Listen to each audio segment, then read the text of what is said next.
Hello everyone, and in today's video we're going to be reacting to Ashikai's video recapping a 4.0 of Planarcadia. I said that I would watch this video after I did it because, gotta be honest, I remember the events that happened. I don't understand a lot of it. Like, I don't really understand what happened with Sparkle and that whole hospital scene. Like, I gotta be honest, I do not understand that part whatsoever. So I would like to understand what the fuck happened before we get into 4.1. So let's get straight into this. Gotta be honest, I before Sparksy came up here, I was like, what the hell even is what game are we talking about? Is this a sponsor? I was confused. And then Sparksy came up, I'm like, oh, I guess these NPCs. But yeah, I'm hoping it's not too loud. I don't know why everything feels like it's gotten louder recently for some reason, but so it's at 40 instead of 50, but yeah.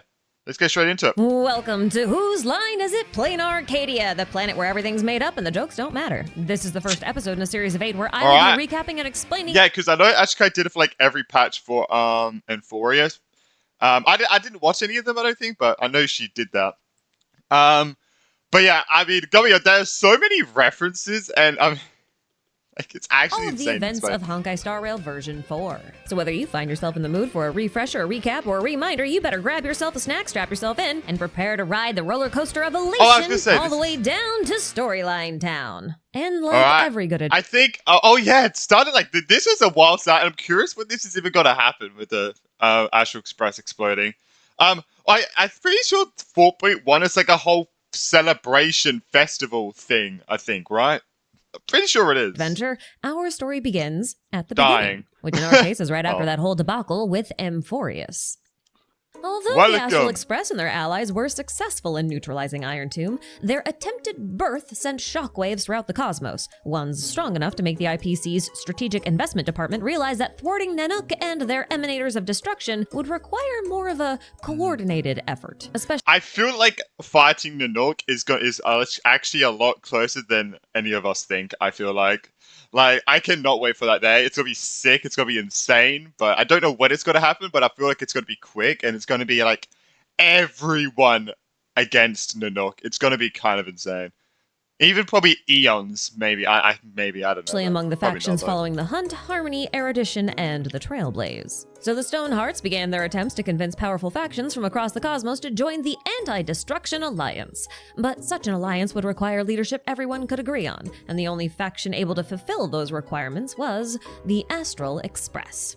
Jade is the one to extend this offer to the Nameless, and while they initially turn her down, she keeps the offer on the table, hoping that they might change their mind eventually. And when they do, she'll be waiting for them at the IPC's headquarters in Astropolis. But until such a time comes, Jade suggests that the Express pay a visit to Himiko's homeworld of Planarcadia. Oh, I forgot it was Himiko's homeworld. Its moon is full, which means it's time for the Phantasmoon Games to begin! Which is a bit odd because the games usually occur once every 30 to 50 years, and the last round of games, which Himiko participated in, took place a mere 15 years ago. I was gonna say 14. So it's a little odd for the moon to be so full again so soon, but it's not too concerning. Aha does work in mysterious ways after all.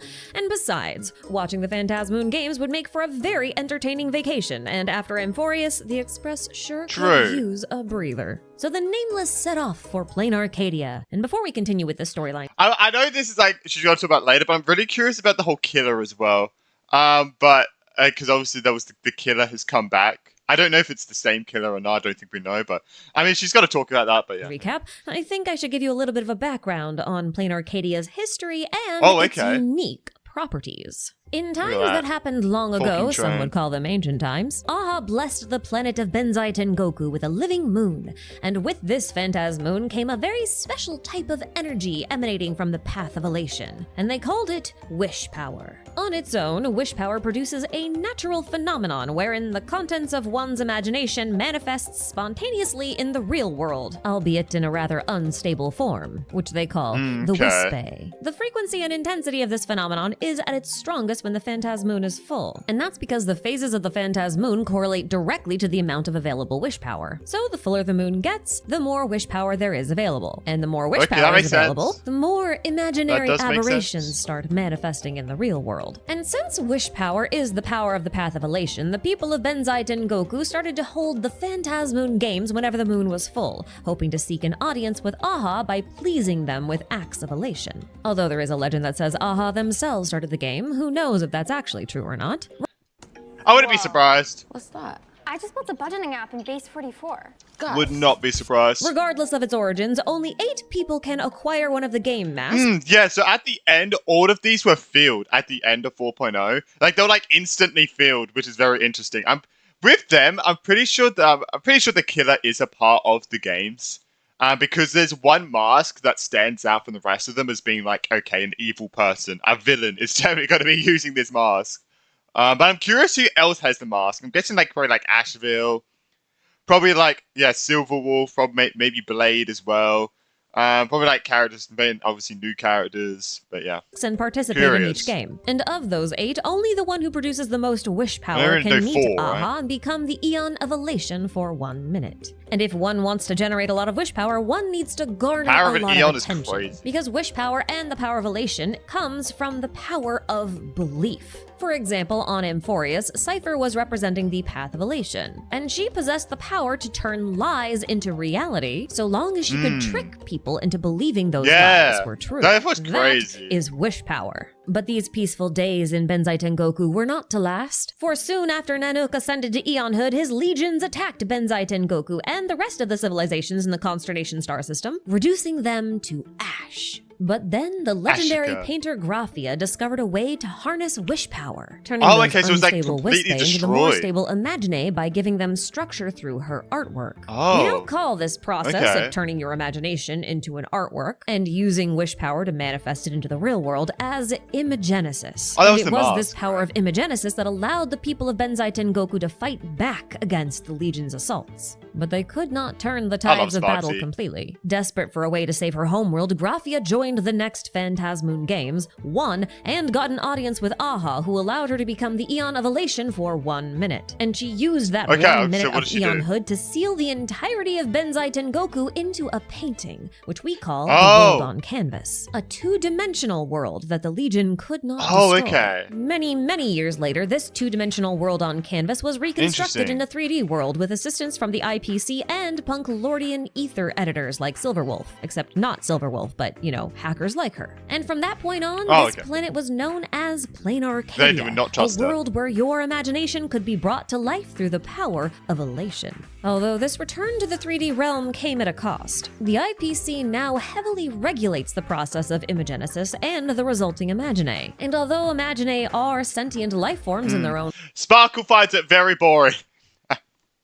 Right, they do not have the freedom to choose whether or not they live by the rules of the IPC, because their bodies are made from wish power, and if they lose access to wish power, they devolve into Wispe or just fade away entirely. And since wish power is only available on Planarcadia, as far as we know, leaving the planet for long periods of time is almost impossible. Heavy emphasis on the almost, though. I don't want to speculate too much today because this is not a theory video, it is a recap video, but it does seem like there are circumstances wherein Imagine can leave Planarcadia for extended periods of time or indefinitely. I'm just not sure what those circumstances are, although I'm sure we'll find out eventually. Oh my gosh, sorry, that just came to mind. Sorry, something just came to mind, like, oh yeah. Like, oh my god, I just remembered what 4.1's gonna be about, where we go to, like, there's, like, different places, like, it's like a whole festival thing for the, dedicated for the Astral Express, and there's, like, little showcases of, like, every place we've been to except for Amphorius. And it's like the like places that we could go to, like, yeah, I forgot about that. Now, it's also very important to note that the 2D plane that was once occupied by the world on canvas still exists and is very easy to access, so people do jump between the 2D and 3D planes all the time. Just to give you an example, both the Phantasmoon Courtyard and the interplanar jumps exist within the world on canvas. The only other thing you really need to know for right now is that at some point between Planarcadia's reconstruction and 15 years ago, the Astral Express crash-landed on Planarcadia, and at some point after that, Himiko found and repaired the Astral Express, became its navigator, and set off on a journey of her own. Now, if my timeline here sounds— so that was the Astral Express getting destroyed. Oh, so that's what we saw at the beginning. Oh, so I thought it was supposed to be the future. Or maybe it is still supposed— no, that is supposed to be the future, right? What we saw. I'm pretty sure it was said that was going to be the future. But it was destroyed on Planet— yeah, I remember that now. Yeah, it was— yeah, it crashed on Planarcadia. Okay, yeah. A little open-ended or inconsistent. It's because the information we have is also inconsistent. There are at least two— So, I wonder if that one that we saw is supposed to be for the future or supposed to be for the past, like the destruction of it that we saw. 2, if not 3, accounts of how Himiko found and repaired the Astral Express, and they don't all sync up with each other. And I don't know which one is the right one. So I've only presented the parts that overlap because those are the parts that I'm sure are true. And right now, that's the best I can do. And that just about covers all the basic contextual knowledge you'll need for the rest of this recap. Anyway, the return of the Astral Express is met with great fanfare. Yeah, they love us, bro. Especially because Himiko and the rest of the Nameless are considered celebrities on Planarcadia. Even Pearl, one of the IPC's 10 Stonehearts and current CEO of Planarcadia, reaches out to them directly to welcome them to Planarcadia. But the Nameless aren't the only guests of the IPC on Planarcadia. A delegate from the Sorry, I was saying something. But the Nameless aren't the only guests I think people are doing work outside, goddammit. Of the IPC on Planarcadia. A delegate from the Xianzhou Alliance has also arrived. And since the Xianzhou Alliance was one of the factions the IPC wanted to invite to join the Anti-Destruction Alliance, the Express quickly realizes that they're not going to be getting that vacation they wanted after all. The suggestion to travel to Planarcadia was just part of the IPC's plan to convince the Nameless to join their Anti-Destruction Alliance. So the Nameless split themselves into groups of 2, and we're going to follow each of them in turn. So our first group of Himiko and Welt decided to meet and discuss the details of the Alliance and goals of the IPC with Pearl as soon as they disembarked. Himiko then explains to Pearl that the independence and freedom of the Trailblaze must remain intact, which is why they initially turned the offer of formally joining the Alliance down. But she stresses that the Nameless are still more than happy to work with the IPC on a more informal basis. Pearl does try to reassure Himiko that the IPC has no intention of compromising the Express's independence and freedom, but Himiko isn't so sure about that.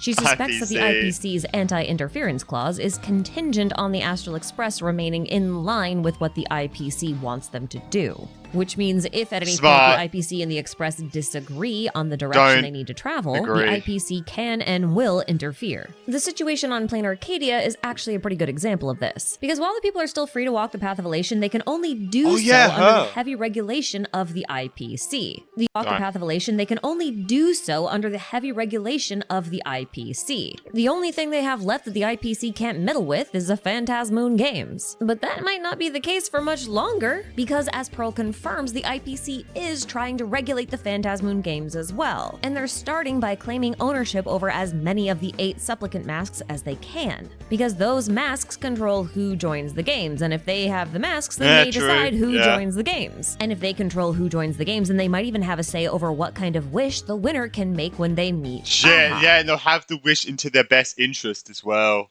It's all about control with the IPC, and when the Phantasmoon Games are involved, that sense of control extends all the way to the Eons themselves. Because they, oh my god, that's just, because they get to decide the wish, and they become, that means, that means the IPC would become the Eon for 1 minute. And this is a recurring theme on Planarcadia, and probably for the rest of version 4. But as a rather noteworthy side note, I do think it's very interesting that Pearl was chosen to lead this planet, because Pearl is like Screwlum. She's an Intellitron, and Intellitrons typically operate within the realm of erudition, so like logic, reason, rationality. And yet she's been put in charge of a planet of elation, a path that defies all reason and logic. I feel maybe they want to change the path to erudition. Maybe, this might be the most difficult path for an Intellitron like Pearl to or maybe it's just like more understandings of different paths and everything. comprehend. And we can see evidence of her struggle in her inability to perform imagenesis. No matter how perfect of a painting she makes, she cannot bring it to life. Probably because bringing a painting to life defies logic. It requires making the unreal real, so she would effectively have to force herself to believe a lie. Anyway, the reason I'm bringing this up is because this seems to be the core theme of Pearl's development arc throughout our time in Planarcadia, so it's just something to keep in mind and keep your eye on. Now, while Himiko and Welt are meeting with Pearl, I feel like, I was insane. I was like, oh, no way. I was like, what the hell? I was like, excuse me, why is bro here, bro? What the hell? But yeah, I feel like we'll probably see Pearl at one point actually be able to make something, like to reality, but might be for another few patches. But yeah, but Kevin. Bro, Sparkle's such a Sparkle troll. pretended to be the official IPC guide that Pearl sent to the Astral Express, and she took March and the Trailblazer on a whirlwind tour around Duomension City. Yeah, didn't she throw him into a garbage can? Pretty sure she did do that. Which somehow ended with the Trailblazer taking over a tabloid newspaper full of Imagine Furbo journalists after their previous boss, Nihilux, disappeared. Now, if we've learned anything about Sparkle from our time with her on Penacony, it's that she always knows a lot more than she lets on. But she also never gives straight answers because, well, where's the fun in that? So even though the Nameless haven't said anything about wanting to enter the Phantasmoon Games, Sparkle knows that they're going to. So she warns them about another potential participant, Sparksy, as well as the IPC, because she definitely knows what they're up to as well. Man, Sparksy is such an interesting character. Obviously, we learned about, like, yeah, it was, I'm pretty sure it was Sparkle, like, was the streamer Sparksy. That was her, like, online personality. But then she made Sparksy into reality, like stream for her. But then Sparksy got too into like fame and stuff, and now she's who she is now. Is that correct? I don't know. Ash can't go into it, but. And this is just speculation on my part, but I really think that this whole adventure that Sparkle's about to take us on is foreshadowing for the entire story of Planarcadia. Maybe not Astropolis, but definitely Planarcadia. Again, speculation, but just keep that in mind as we go through this. So Sparkle leaves before the real IPC tour guide catches up with us, and it turns out that tour guide is Scott. Personally, I'd rather have Sparkle tour me around, but to each their own. Yeah. Although maybe I'm speaking a bit hastily here, because as soon as the Trailblazer is free from Scott, Sparksy's live stream starts broadcasting throughout the plaza they're in. And it I can't believe he dies, man. That's actually insane. I don't know if he's actually dead or not. I'm pretty sure he is actually dead. They say Scott. I'm curious if he actually does like die or not. Like if he did actually die, but it's actually insane that he got killed. Scott, Sparksy's live stream starts broadcasting throughout the plaza they're in, and it quickly becomes apparent that Sparkle left out some critical details about Sparksy, like how she's Sparkle's doppelganger, an Imagine born from one of Sparkle's VTuber models. Now, to an Imagine, the concept of identity is crucial to their existence, which is one of the reasons why it's one of the big themes in Planarcadia. Remember, Imagine are made of wish power, which is generated by attention, recognition, notoriety, and belief, all things that need to be anchored down by an identity. So without a recognizable identity, they cannot get the attention they need to top up that wish power that holds them together. Without a recognizable identity, they cannot get the attention they need to top up that wish power that holds them together. And when they lose their wish power, they fade away from the 3D plane. So there are many notable instances of Imagine committing identity theft. The fuck is happening? Is she good? Is she like ill? Like, what is happening? And that could be why the Imagine were originally called Fae or Strangelings before the IPC got involved. The Fae and Strangelings are mythical creatures who are known for replacing humans with lookalikes or doppelgangers. So yeah, identity theft. And much like the Faes of folklore, Sparksy wants to commit identity theft and become the one and only Sparkle. And she plans to start by stealing Sparkle's favorite toys, also known as the Nameless. But her plan of trying to trap them in the 2D plane fails pretty quickly, because Officer Kuchiba of the Department of Aberration Defense shows up and nearly arrests her. Officer Kuchiba's department regulates the actions of the Imagine within Planarcadia as dictated by IPC law. And as an Imagine herself, Sparksy is subject to those laws. But much like Sparkle, Sparksy does not like the IPC at all. Not just because they may arrest her for breaking the law, but because she believes they're trying to water down Planarcadia's natural form of elation with dull and boring corporate consumerism. And she says as much before making a quick getaway. Now at this point, the Trailblazer has decided that they want to enter the Phantasmoon Games. And even if they didn't want to do it, they might have to do it. Because Sparksy's painted a target on their back, so to speak. And if she does manage to become a supplicant in the games, then she'll be free to do whatever she wants because the Department of Aberration Defense cannot interfere with the Phantasmoon Games. In other words, the Trailblazer would be at Sparksy's mercy. So they need a Sparksy countermeasure and fast. And that means acquiring their own supplicant mask. Fortunately, Himiko knows where to find one. She tells March and the Trailblazer to meet her at Graphia Academy so they can get in contact with an old friend of hers. Because this friend, Miss Dolly, still has the supplicant mask that Himiko used during the Phantasmoon Games 15 years ago. That is not her. But as soon as they enter the academy, something feels off. Not only are their phones no longer working, but Welt shows up and starts acting like a teacher who's never met them before. And that's when Sparksy appears and makes it very clear that they've walked directly into her trap. And before they can react, Sparksy tinkers with their minds and tricks them into believing that they are normal students in a normal high school. Very cool, very Cypher core. The illusion lasts for about 2 hours in real time, but it feels like 2 years in their mind. And it's only after a very bizarre interaction with Scott that March and the Trailblazer— Man, sorry, that just reminds me of Dottore and the Traveler, bro. Oh my god. Like, what was it, Dottore? How did Dottore...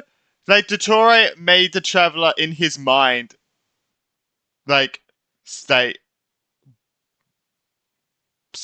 for, like, a month or something, wasn't it? But then in real time, it was like instant.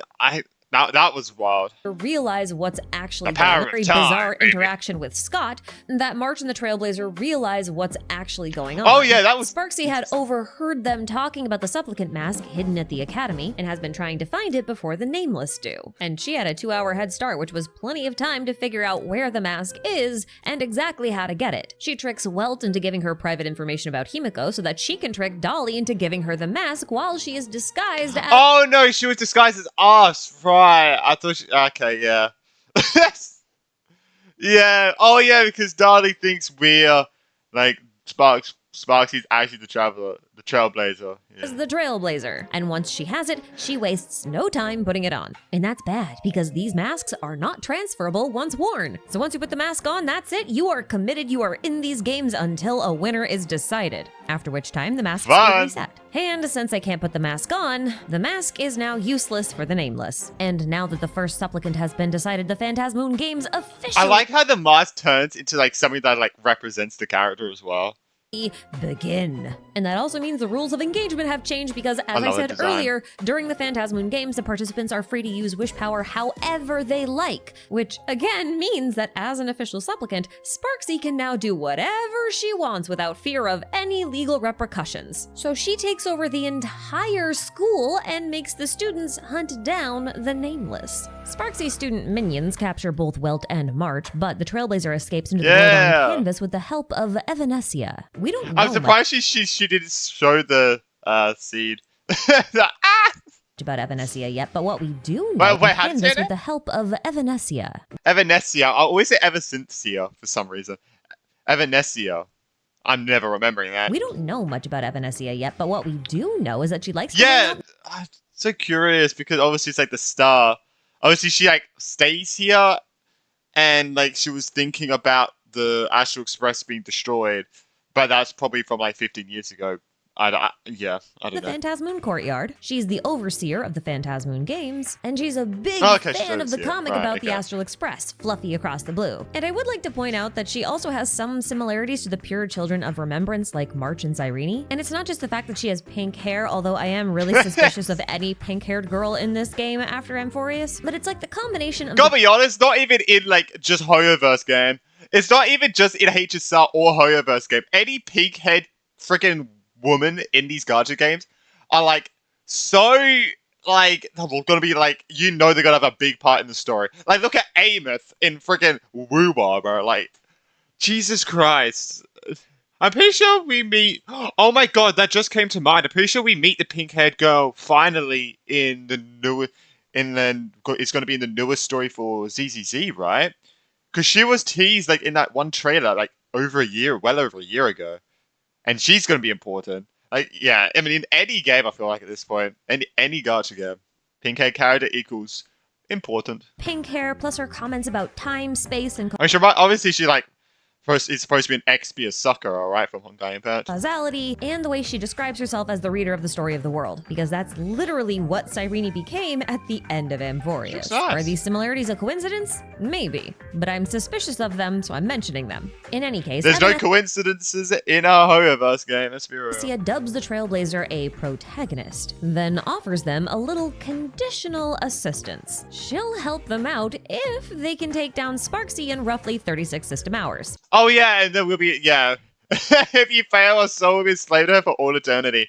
Yippee! If they can't, then they're going to be enslaved to Sparksy forever. Yeah! This feels like a really lopsided deal to me, but the Trailblazer agrees to it, and in return, they are given a proper supplicant mask. And Evanescia wastes no time sending them right back to Duo Mention City by dunking them in the reflection of the waters of the Phantasmoon Courtyard. Sparkle finds them almost immediately and takes them to Himiko. Obviously, that actually reminds me of when we had to dip our head into the water in Enforius to go to that one place. I forgot the name of the place, but the one place where you could see all the core flames. Right. 3 of them can figure out what to do about Sparksy. Himiko proceeds to explain that every supplicant has to fulfill... I'm hoping we get to learn a lot about Silverwolf in this latest patch, because obviously she comes out for 4.2, right?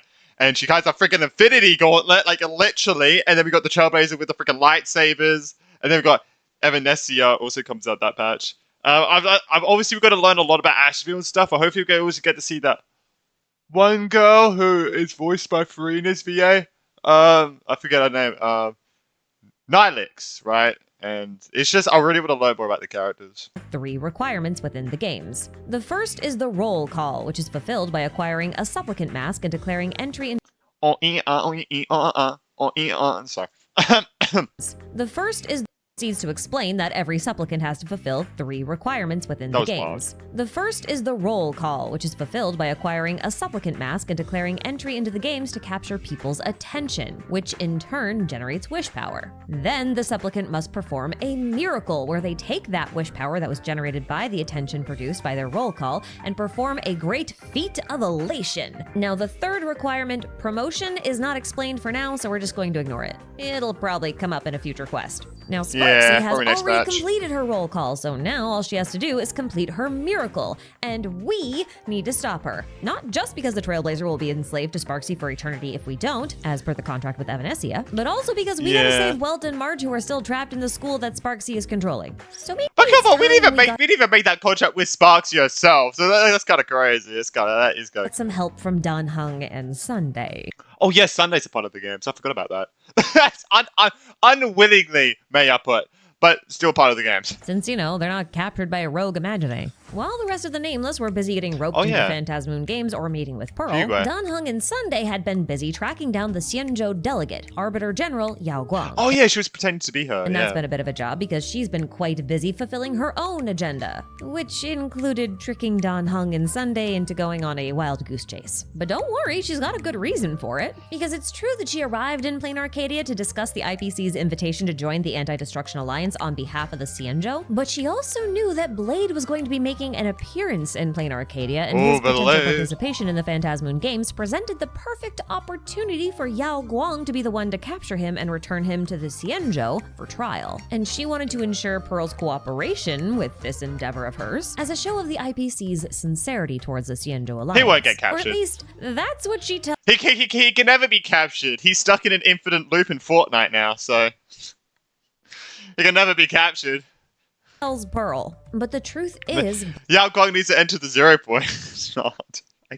I can't, so sorry. Blade is just alliance. Or at least, that's what she tells Pearl. But the true sincerity towards the Xianzhou Alliance. Or at least, that's what she tells Pearl. But the truth is, Blade is just an excuse for Yao Guang to take care of some other far more important things. See, originally, the Xianzhou delegate was supposed to be Jing Yuan, but before he departed for Planarcadia, Yao Guang cast some divinations and discovered that an Arbiter General was destined to fall in Planarcadia. So if Jing Yuan were to serve as a delegate, he would certainly die in the process. We don't want that, but Yao Guang can read the lines of destiny, which allows her to manipulate the variables within fate's calculations a little bit. And yeah, Yao Guang's new. We don't really care about it, you know, but Jing Yuan, he's cool, you know, but Yao Guang, she's like new, and it's like we've only known her for like not long, so it's like, yeah, cast us that.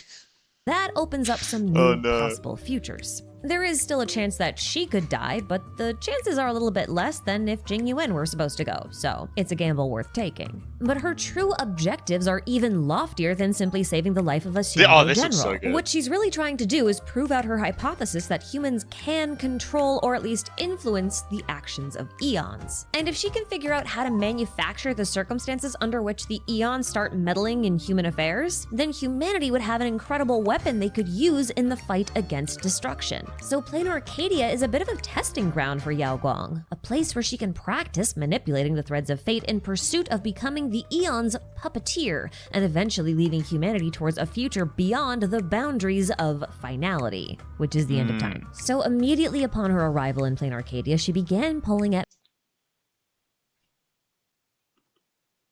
Alright, let's keep going. Which is the end of time. So immediately upon her arrival in Planarcadia, she began pulling at Fate's strings. She knew about the rumor that Blade was going to arrive in Planarcadia, and she also knew that it caught the attention of the Sinwish Syndicate gang. Oh no! Oh my god, no! She lied that she was this. She lied that she was. Okay, right. So I thought she was lying that she was Yao Guang. No, she was lying that she was Blade. Right. And the Sinwish Syndicate was in possession of one of the 8 supplicant masks, and they believed that if they sponsored a participant in the games, they could boost the morale and reputation of their gang. And they figured the best candidate for a participant would be Blade, which is the dumbest idea I've ever heard. Not because of Blade, I like Blade, but because in this context, Blade is being presented as the Xianzhou's #1 assassin. And we'll talk more about this later, but Planarcadia is still emotionally and mentally recovering from the last time a mass murderer entered the Phantasmoon games, which only happened 15 years ago. So who would knowingly hire an assassin to participate in the games? Yes, I'm pretty sure that's supposed to be Scott, right? Like, what the... Like, what? Jesus Christ, the amount of blood everywhere is insane. Yeah, I'm pretty sure, was it Himiko? Like, Himiko's... I don't remember specifically. I think she'll go into it, though. Knowing full well what happened the last time a killer entered the games. I don't get it. I really don't. But the Sinwish Syndicate wants Blade wants to be a killer, just to himself.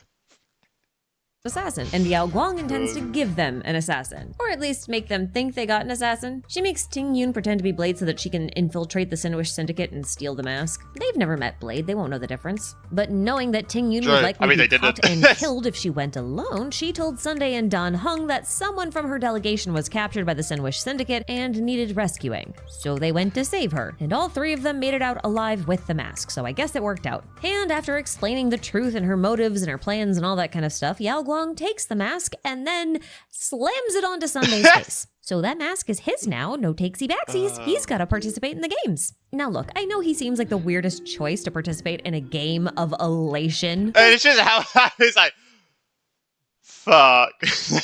Sunday is pretty straight-laced. He's essentially a priest of an eon of order, and Aha thrives in chaos. But the thing is, Sunday is actually probably the best supplicant choice among the nameless besides the Trailblazer. Cause yeah, he may be kind of probably the best supplicant choice among the nameless besides the Trailblazer. Cause yeah, he may be kind of stoic and orderly, but he spent his whole life practicing the art of dream weaving in Penacony, and I gotta say, Imagenesis looks very similar to dream weaving. So I think it's safe to say that he'll be quite good at creating and controlling imagining. I remember in that scene he was also talking about, because Sunday did say, well, I was going after this, like, something similar, like, my whole life, you know?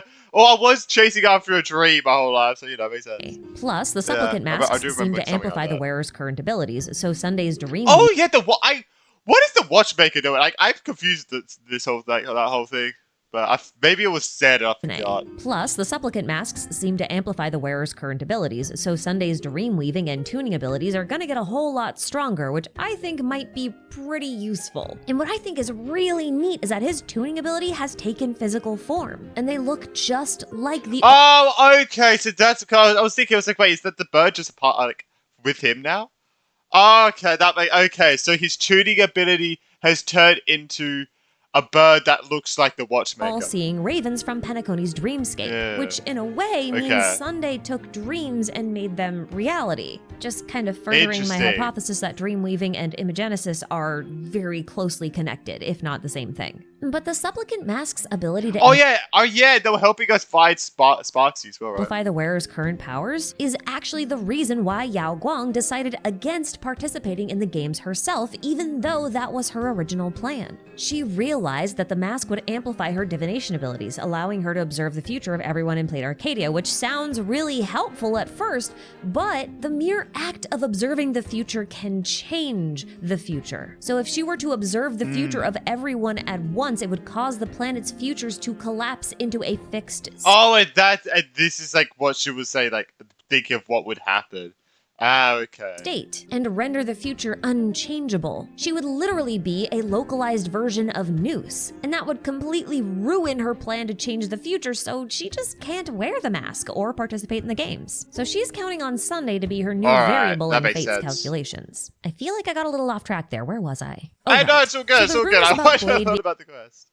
Being on Planarcadia are actually true, but he's not the only Stellaron hunter. I mean, it's not. I mean, I guess rumors of Planarcadia. I was gonna say rumors for the players. I mean, it's not rumors for us. We know. we know. He gets a new form. Belay 2.0, bro. Here, Silverwolf is also present, and the mask at the Sinwish Syndicate was supposed to be hers. But once Sunday put on the mask, it was rendered useless to Silverwolf, so she kind of needs to locate a new one. And who better to track down an elusive item than this was, oh my god, sorry, I get shot. This cutscene was actually really good. I love how they did it.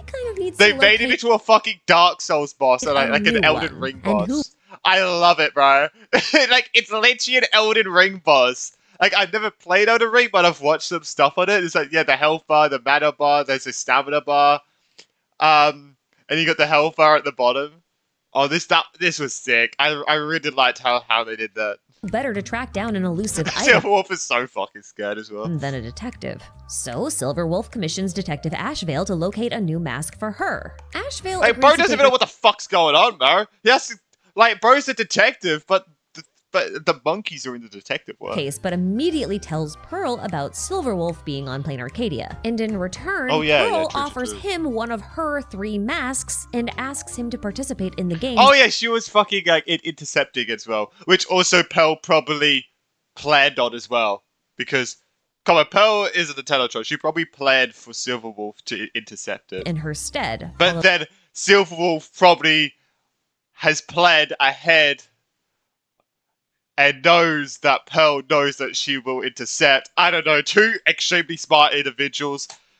I don't know how this is gonna go, because I bet they'll keep knowing at this point. He does turn her down, but Silverwolf heard the entire exchange. Or maybe not, or maybe Pearl just overlooked it, I don't know. So she decides to confront Pearl directly and offers her a deal. If Pearl gives her one of the supplicant masks, she'll give Pearl art lessons, basically. In case you forgot, Silverwolf is technically a Punklordian ether editor, and the ether editors were partly responsible for imagenesising the 2D Planarcadia into the 3D Planarcadia. Oh yeah. And since artistry or imagination is key to imagenesis, and it's also what Pearl struggles the most with, Pearl agrees to the deal. She'll give Silverwolf 1 mask in exchange for the secrets of imagenesis. Oh, okay. Now, with Pearl preoccupied and 2 nameless successfully entered into the games, it's finally time for a showdown with Sparksy so that we can save March and Welt from certain games. Okay, the one thing I'm curious about with this is, like, what about, I feel like we've probably got to learn in 4.1, like, why did Sparkle and Sparksy go together with the mask?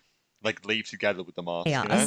So the Nameless and their allies meet up to discuss next steps. So yeah, okay, there's probably definitely going to be a lot more with Silverwolf, because obviously Silverwolf is going to join the games, and I wonder what Pearl's going to do with that power, though. I still can't believe Silverwolf gets an Infinity Gauntlet, but, you know. The Furbo Weekly Office, which is basically the Nameless's headquarters on Planarcadia now. Yao Guang fills everyone in on some details, especially surrounding Blade, because he is still supposed to show up at the games. And she thinks his presence is going to pose a unique danger to everyone involved, and I agree for reasons we'll talk about in a bit, and she's even brought with her one of his old creations as a sort of failsafe. But before she can say anything else, she vanishes. Turns out, Yao Guang had a bit of a divination accident many years ago, which gave her a very strange condition called temporal dislocation. Basically, she can't quite seem to anchor herself within space-time, so she just kind of warps to some other time and place within 12-ish hours of her correct time and 15 kilometers of her correct space. What She'll be back soon enough, and when that time comes, Don Hung and Sunday plan to accompany her to investigate Blade's whereabouts and to discuss ways in which the Xianzhou and the Express might collaborate together. And that just leaves Himiko and the Trailblazer, who decide to rendezvous with Sparkle at the World's End Tavern to see if they can work together to take down Sparksy and save Welt and March. They manage managed to find the tavern without too much trouble, but they were completely unaware that they were being followed by Ashvale the entire time. At the tavern, Sparkle explains that Sparksy's attempted miracle has something to do with a mimetic virus that she stole from Sparkle's secret stash at the tavern a week prior. So now all we need to do is figure out what she wants to use the virus for, which means dredging up Sparksy's memoria from the confessional toilet's drain pipes. Sampo is a little too happy to help with this task, and Sparksy's memoria is also a little too happy to tell us her plans. Essentially, she wants to use the mimetic virus to allow everyone a chance to bask in the praise and attention that comes with being an idol. She'll give everyone their 15 minutes of fame by allowing them all to become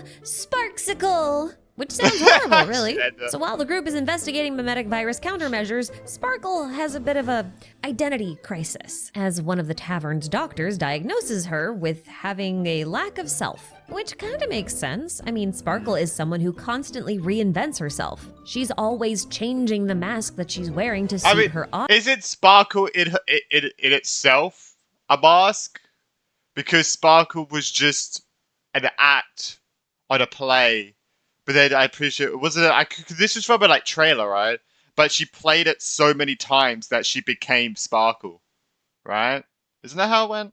Audience. This was so the she's trailer? kind of lost sight of who she was originally, which makes it hard to know who she is now. And the situation appears to be quite dire because Sparkle is a masked fool, and every masked fool possesses a mask that represents their ideal self. Oh yeah, she's cast away so many This masks. mask of the ideal self becomes their most prized possession. It's something they're always striving to be. But Sparkle also drew Sparksy as her idealized self, so in many ways, Sparksy is now more Sparkle than Sparkle is. It's almost as if Sparkle's mask of the idealized self gained sentience, and then tried to control the actor wearing it instead of allowing the actor to control the mask. And this is slowly eroding away Sparkle's sense of self. And without a strong sense of self, Sparkle will eventually disappear, leaving nothing behind except Sparksy. So the tavern doctor prescribes cremation as a treatment. After all, if the actor... I definitely didn't agree to it, but okay, I just wanted to see what would happen, okay? I would never cremate Sparkle, alright? I would never do it. I would never do it.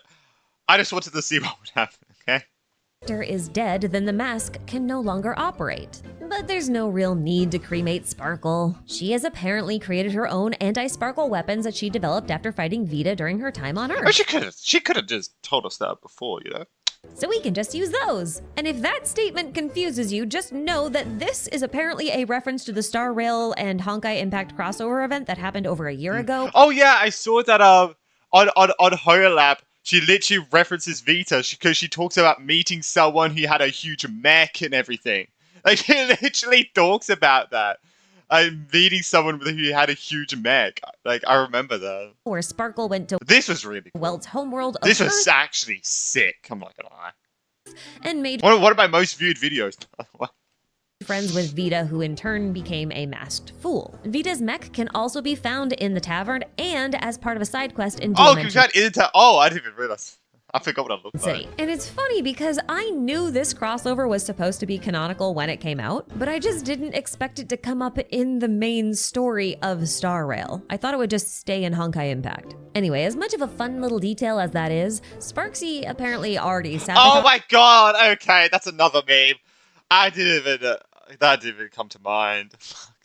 There are so many references in this place. Bro. Like, they really want to get sued in, like, every direction. They got the Power Rangers, they got Pokemon, they got Gundam, they got... Now, what's his name? I forget that Salt guy's name. I mean, who cares? Let's be real. They got friggin' Star Wars, they got friggin', Marvel with the Infinity Gauntlets. They got... Ian Arcat. They got... I think some other things as well. Like, Jesus Christ, I mean, it's cool to go, oh my god, that's something. Like, to something, but holy crap, man. It's actually insane. The anti-Sparkle weaponry. So our detail as that is, Sparksy apparently already sabotaged the anti-Sparkle weaponry. So our only remaining option is to fight fire with fire.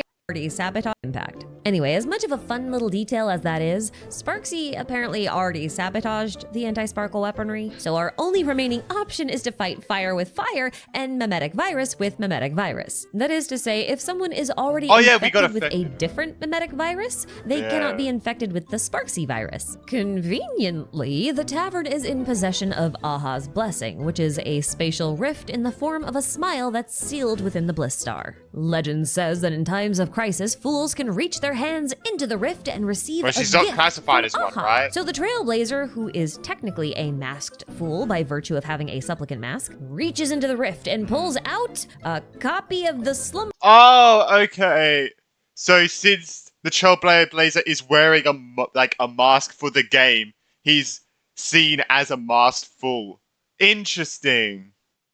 Okay. And that's why you could do it. Okay. But Sparkle can. Banana virus. Banana. Oh yeah, this fucking virus. Yeah. Banana. Wild. Absolutely wild. That was a wild time. Which totally triggers me, Ashvale, who's been following us the whole time. Ashvale has a big grudge against the Slumber Nana virus, you see, because his buddy, the narrator, has been stuck in the body of a Slumber Nana monkey for... I don't know how. His buddy, the narrator, has been stuck in the body... Wait. Okay. The quest was like fucking 8 hours long. Fucking... Give me a break, okay? I didn't know. I thought it was just supposed to be a monkey. Wait, his buddy, his friend, got trapped in a body of a Slumber Nana monkey. Okay. For I don't know how long, but probably a very long time. So Ashvale, that makes sense why he would be against it. Is determined not to let the Slumber Nana virus That's wreak what I did not know that. ever again. But since the Trailblazer won't hand it over, he'll just have to chase them all the way to Graphia Academy. But there was really no need for him to worry, because it just so happens that there's a very easy way to cure mimetic viruses in Graphia Academy. Because there's this living mural at the Academy that was made from the water that the legendary painter Graphia used to wash mistakes. But I swear to God, there are way too many coincidences. I swear every problem in this quest has a very easy and convenient solution. It's like, oh, there's this virus? Well, conveniently, we can cure it by the place where the virus is.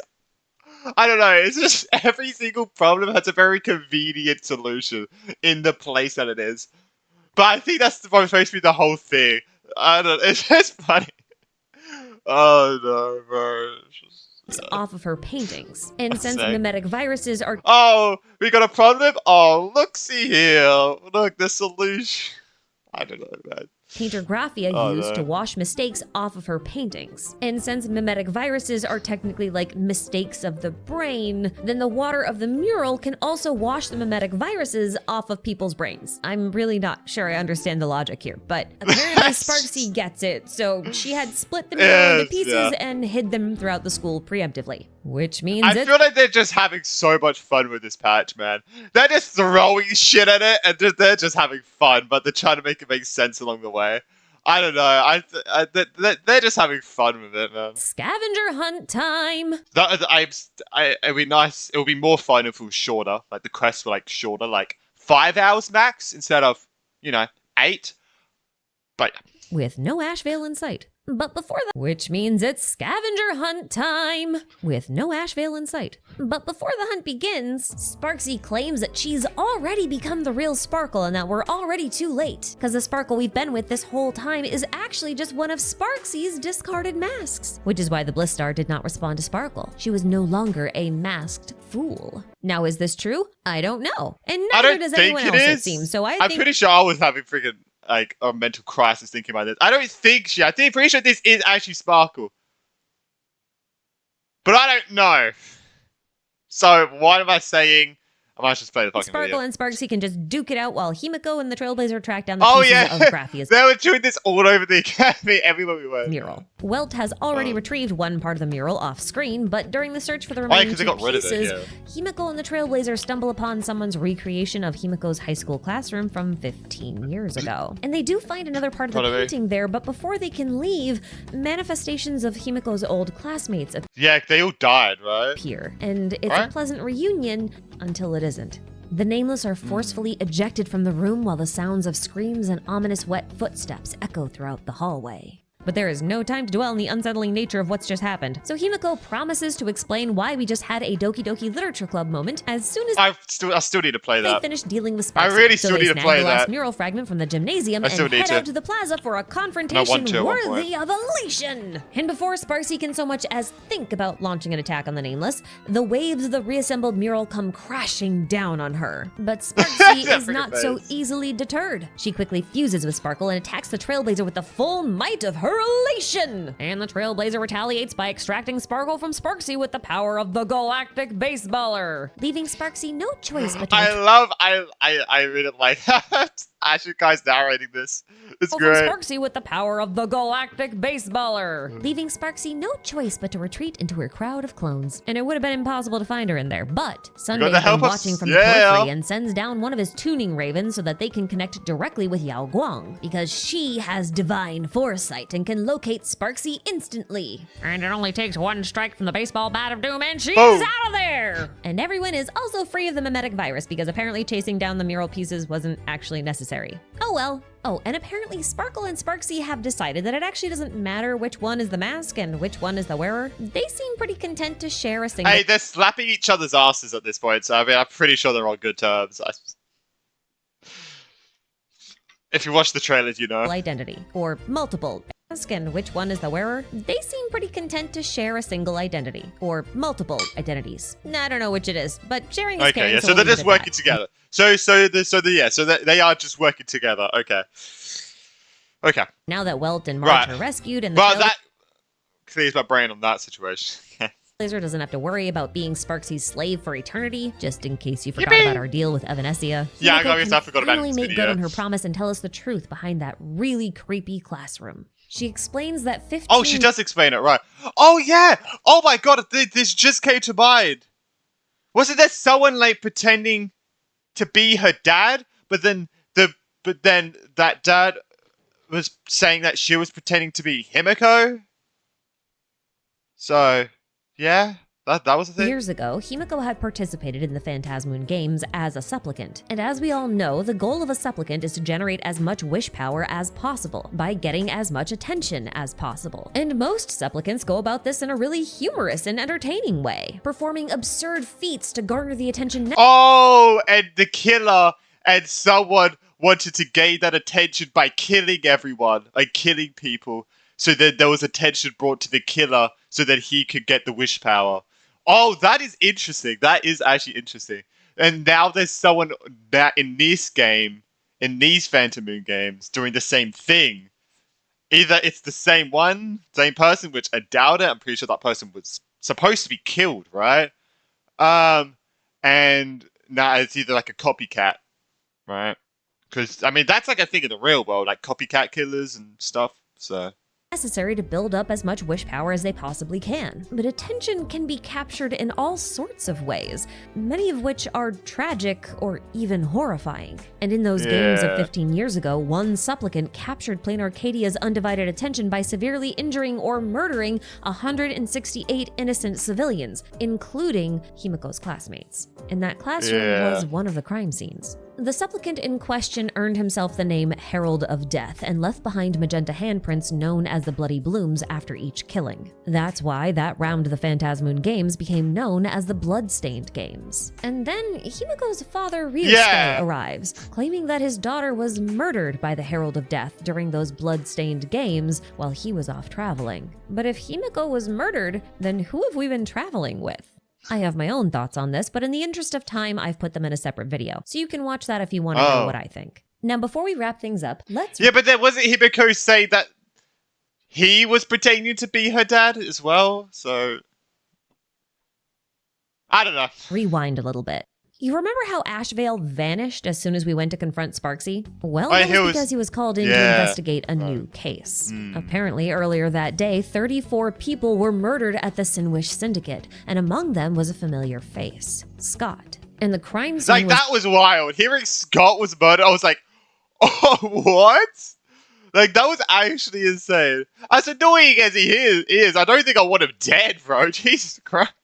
Absolutely covered in those bright magenta handprints, the Herald of Death's calling card. And while Ashvale suspects that the Herald of Death has made a return, Kuchiba isn't so sure. She says the Herald of Death was actually executed 5 years ago, although the incident wasn't made public. So there's 3 possibilities here. Either the Herald of Death didn't actually die 5 years ago, and really is making a return, or perhaps he did die. But this is gonna be like either the first boss or the main boss, I feel like, of this whole thing is finding out who the Herald of Death is and defeating them. I don't know if it's gonna be like a side main boss or gonna be like the main boss, like kind of how like Iron Tomb was the main boss, but everything else was side main bosses. Is this gonna be? I don't know if this is gonna be the same or not. What we're dealing with is a copycat killer, or maybe we're dealing with a hybrid situation where the Herald of Death did die, but also returned. We're cooked either.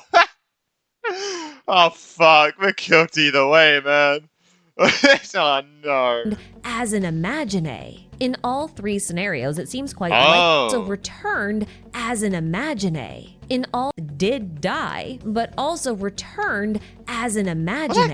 In all 3 scenarios, it seems quite likely that the Herald of Death would be targeting the Phantasmoon games. But if it's the real Herald of Death, then they actually can't enter the games, because you can only enter the games once. But if we're dealing with a copycat killer or an imagine of the Herald of Death, then they might be able to bypass that rule entirely. Because obviously a copycat killer won't literally be the Herald of Death, so they'd be free to participate. But imagine are distinct entities even when they're based on real people. So Ashvale decides to accept the offer of a supplicant mask that Pearl offered him earlier, because if he wants to catch that killer, the best way to do it is to join the games himself. Now let's take stock of where we are, because technically all 8 supplicant masks have been accounted for. So we should know everyone that's participating in the games. So we saw Sparksy, Sunday, and the Trailblazer acquire their masks, and we know that Pearl has 3 more masks. 2 of them are set aside for Silver Wolf and Ashvale, while the last one appears to belong to her. Now I know her mask doesn't actually appear in the quest, but it does show up in the official promotional material for the quest. And also— Oh, wait, I don't think I ever— No, I saw this. Oh, okay. So she does. Oh, that mask looks awesome. Okay, I did watch this. Yeah, okay. In a teaser that came out before launch. So that leaves us with 2 masks that we don't know the owners of. And there's one that, the Cthulhu one, and that's the killer. I'm guessing that's the killer, right? One resembles a fox, and that's Evanescia. That just has to be Evanescia.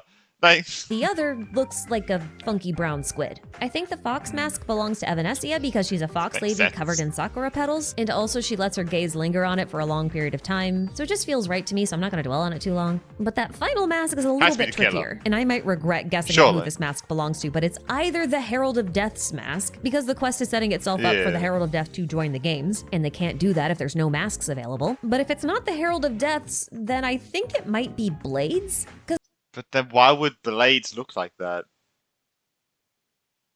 Wait, that means Silverwolf isn't even a part of the game. Isn't going to be a part of the game. But then, I mean, unless Silverwolf can, like, alter the looks, which, I mean, she probably would be able to alter the looks of what the mask looks like, so it doesn't look like she's a part of the games. Maybe. I don't know. But, I mean, that doesn't look like a mask Blade would have, but maybe Silverwolf can alter what Blade's mask looks like either. Because I feel like, since obviously what people like the hackers like Silverwolf could do in the past, or did in the past with Planarcadia, I feel like she'd probably be able to alter the looks of the masks at least, right? Not only is he supposed to participate in the games, but he also has the power of Shuhu inside of him. And in case you forgot who Shuhu is, because it's been a really long time since we did that story at the Xianzhou, Shuhu was an emanator of abundance that Ying Jing, now known as Blade, borrowed the power of to help Dan Feng revive their friend Bai Heng. And Shuhu allegedly looked like a strange tree with 1,000 faces. So it's very possible that this brown squid-looking mask might actually might be the wooden face of Shuhu. And part of me thinks the reason why it looks kind of squid or octopus-like is because Shuhu might be a reference to Cthulhu. So like Cthulhu but a tree. I think they just and call the it other Cthulhu reason I mask. suspect that this mask might belong to Blade is because supplicant masks amplify a user's abilities. So it would stand to reason that if a lot of Blade's powers come from Shuhu currently, which they seem to, then the mask would be amplifying Shuhu's powers within him. And I think that lines up pretty well with Yalgong's prophecy about Blade posing a very unique danger to everyone. So then the killer's not a part of the games? Or is the killer Blade? There's a lot of questions that need to be answered. In these games. And since Asheville is coming out in 4.1, we're probably going to get a lot of answers, and there's going to be a lot of and Asheville's probably going to be doing a lot of investigating in this because, well, it's his patch. And right? since Shuhu is a separate entity, it could be that Blade kind of loses himself to his madness, assuming that his madness is caused by Shuhu. So maybe Yao Guang wants to stabilize Blade's sense of self by showing him something that he created before he became infected by the abundance. And if I'm right about this, then Blade is gonna look so silly wearing that thing. Oh my god.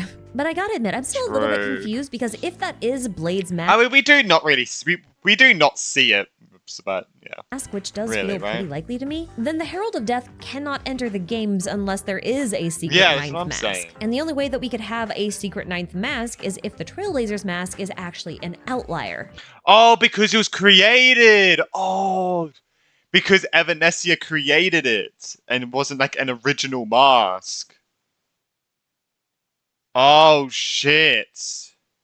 Which is possible because as of right now, their mask is the only one that didn't start from like the typical blank mask. But maybe the Herald of Death doesn't even need to enter the games. I don't know, it's just something to think about. But while you There's a lot think of about questions. that, I'm going to stop thinking entirely because this recap is done. Yeah, just like we all just need to lie in bed just lifeless at this point. It's got, yeah. If you found this video helpful, and if you did, then make sure you join me in I definitely did need a recap because I did forget a lot of shit. So definitely did need a recap. Since Asheville is next on the playability front, I'm assuming that we're going to be spending some more time with him. You know, tracking down the Herald of Death and literally what I uncovering the said, truth behind the Bloodstained games and all that kind of stuff. And maybe that's if we're what I'm lucky, we'll guessing. even get some veracity lore. Because Maybe I should get to see. I don't know. Asheville is very voracity coded. And where there's voracity lore, there's Leviathan lore. And I do love I don't know what veracity is, I'm gonna be honest. me some Leviathan, so fingers crossed. Once again, a big thank you for watching this video, and I hope to see you all in episode 2. Ta-ta for now. Alright, there we go. Oh yeah, by the way, I have started watching Queso play Water Park Simulator. I watched episode 1 last night. I really just wanted to start watching it. I'm gonna be watching it. Does say watch it, but I made a list of every episode, so I clicked onto every video and listed the dates and everything. As you can see, yeah, everything is listed here. Everything I need to watch. So yeah, and I want to watch and play Quarantine Zone as well at one point afterwards. But yes, I am watching that. It's gonna be great. There's like, how many episodes is there to watch? Oh, is it only 24? I mean, that is still a lot. I thought it was like 40 for some reason. That's 40. Yeah, so I will be watching that, and there's some like other side things as well, which I'm very excited for.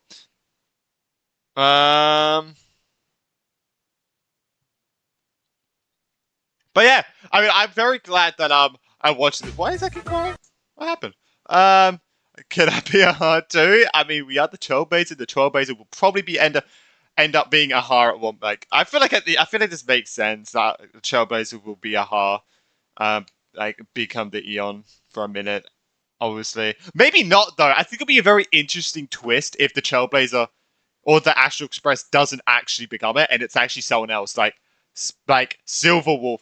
Bro, I think it'd be really cool if it's like Silverwolf or Sparkle, but I think Silverwolf would probably be the coolest option, or Blade. I don't know. I don't know what's gonna happen, like, because I feel like Silverwolf would be a part of the games. I mean, it looks like she gets a mask. I mean, from her like thing, but I don't know if that's actually a mask or it's just like a normal, just a normal everyday mask. I don't know.